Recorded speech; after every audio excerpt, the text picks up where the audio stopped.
دەمی سەرکەڵ بڕز یا ئەڵڵا یا ئەڵڵا. زەمین لەرزە بە هێزەکەی ناوچەی سەرپێڵی زەهاو لە پارێزگای کرماشان زۆرێک لە ناوچەکانی هەرێمی کوردستانیشی گرتەوە، بەڵام قوربانیدانی گەورە بەردەڤەری گەرمیان کەوت. لە قەزای کەلار ژن و پیاوێکی بە ساڵات چوو بەهۆی فشار و بەهێزی زەمین لەرزەکەوە، دوای گەیاندنیان بە نەخۆشخانە گیانیان لەدەستدا. هەروەها 53 کەس بەهۆی زەمین لەرزەکەوە گەیاندراونەتە نەخۆشخانەی فریاکەوتنی شەید هەژار کە بەشی زۆریان بەهۆی زەبری دەرونی و فشارەوە تووشی شۆک بوون و 3 هاوڵاتیش حاڵەتی شکاویان هەبووە.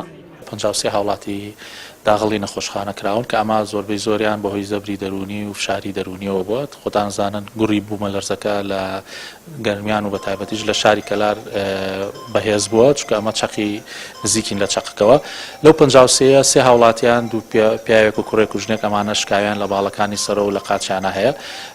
لە هەمان کاتیشا لە دوای بوومە لەرزەکە ڕاستەخۆ دوو هاوڵاتی بە تەمەن گەیەنراونەتە نەخۆشخانە، یەکیان تەمەنی 68 ساڵە، یەکیان تەمەنی 70 ساڵە. ئەمانە خۆیان نەخۆشی دڵیان هەبووی، یەکیان قستەرە و باڵۆنیشی بۆ کراوە، بەڵام دیارە بەهۆی فشاری بوومە لەرزەکە و توندی بوومە لەرزەکەەوە باری تەندروستیان تێکچووە، دوای گەیانیان بۆ نەخۆشخانە بەداخەوە لە کاتی چارەسەرا وەفاتیان کردووە. قایمقامی قەزای کەلاریش ئاماژە بۆ ئەوە دەکات بەهۆی زەمین لەرزەکەوە زیانی مادی وەکو ڕوخانی بینا و ماڵی هاوڵاتیان ڕووی نەداوە. بەداخەوە دوو حاڵەتی مردن هەبوو، بەڵام ئەوانە دوو خەڵکی بەتەمەن بوون و نەخۆشی درێژخاییان هەبوو. سەبارەت بە زیانی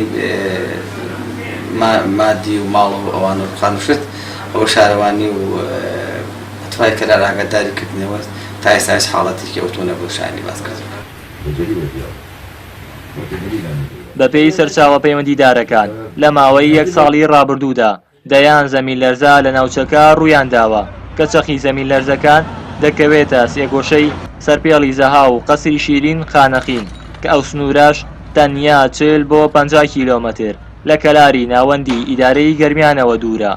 زەمین لەرزە بەهێزەکەی ئەمجارەش بە دووەم بەهێزترین زەمین لەرزە لە گەرمیان دادەنرێت لە پاش زەمین لەرزەکەی ساڵی ڕابردوو کە لە هەمان مانگدا ڕوویدا و زەرەر و زیانێکی زۆری بە دوای خۆی داهێنا.